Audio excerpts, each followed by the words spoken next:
camarades des peuples d'Afrique, peuple de Côte d'Ivoire, entre Dramane Ouattara et Tidjane Thiam, le choix de Macron est clair.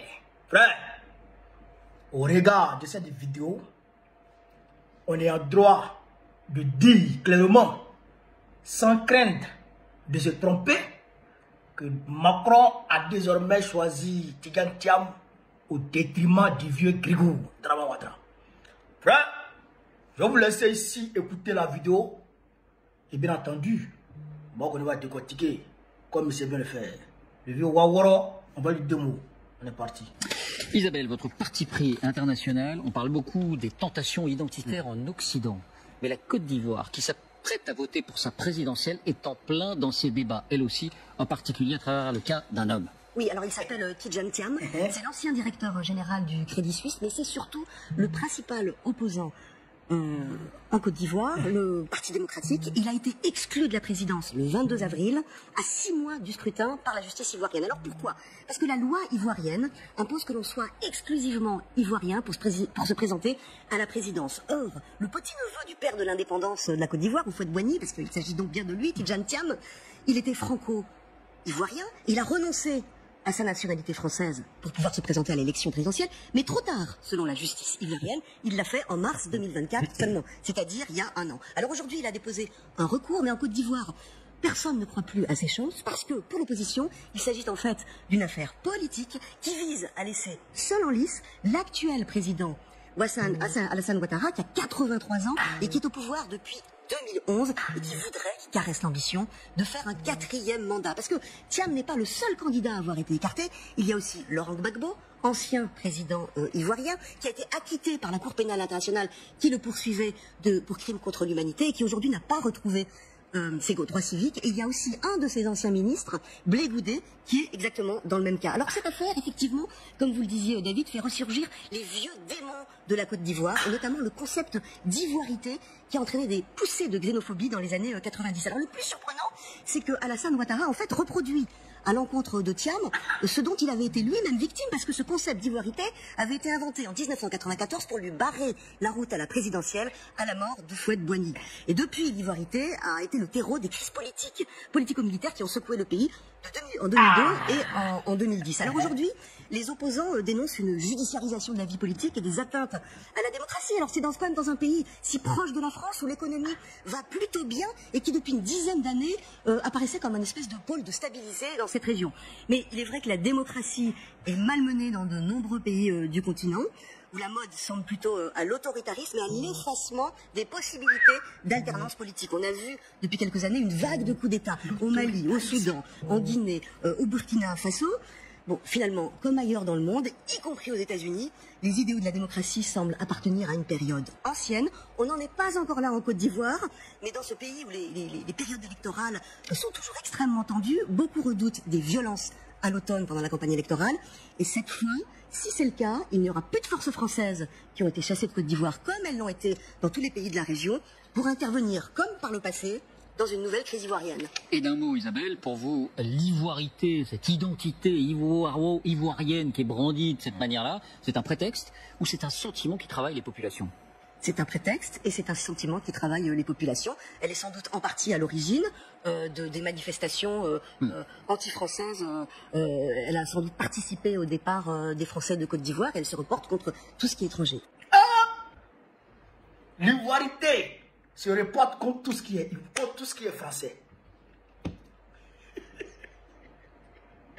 Ils disent que Dramane Ouattara révèle les vieux démons de l'ivoirité. Et que c'est l'ivoirité qui a créé la guerre en Côte d'Ivoire. Est-ce qu'ils disent, hein?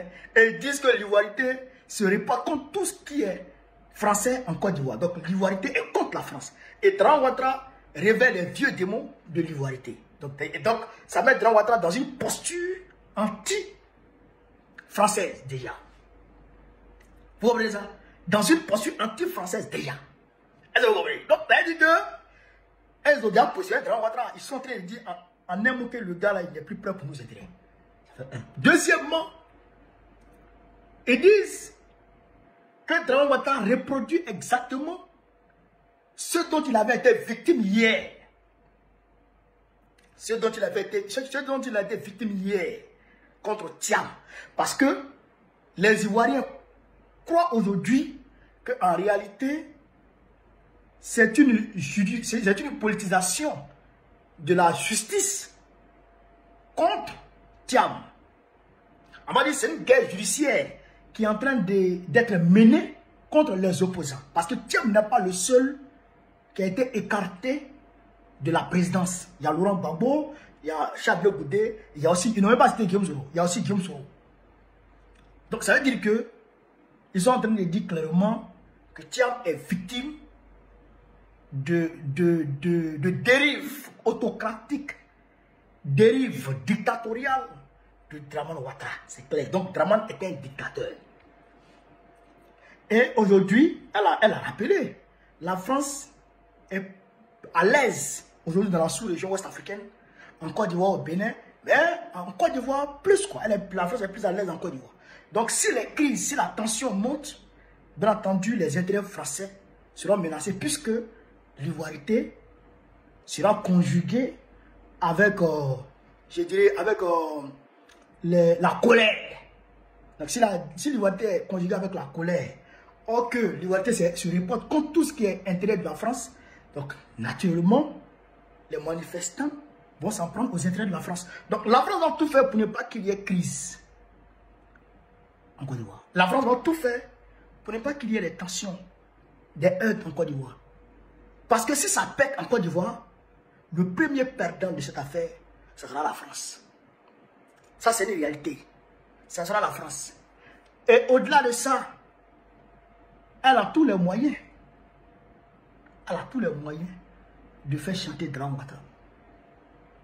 Je vous ai dit, il y a quelques jours, quelques mois de cela, que la 2025 là, en Côte d'Ivoire, sera comme la prise de Mecque, la prise de la Mecque par les musulmans.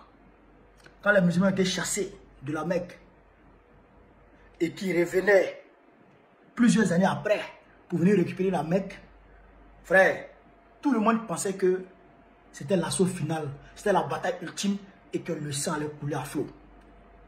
Mais ils sont arrivés, même un coup d'épée n'a pas été nécessaire pour la prise de la Mecque. Les gens de la Mecque ont déposé les armes. Et c'est ce qui va se passer en octobre là. La France va obliger Dramane à déposer les armes. Yéri, pour si elle va se soulever dans Palabre qui est en train de se passer aujourd'hui entre Dramane Ouattara et Macron, coup de poing va sortir dedans. Frère, ils vont se donner le coup de tête, coup de pied, crochet, hypercute, balayette. Mais ils vont même se mordre dans Palabre qui est là. Mais nous là, nous on regarde.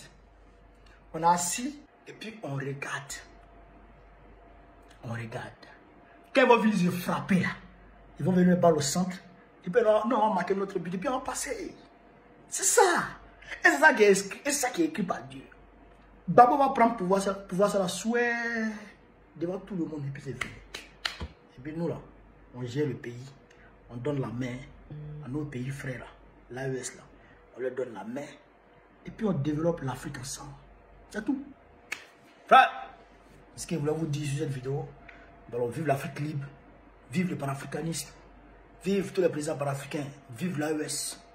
Babo, président de la Côte d'Ivoire en octobre.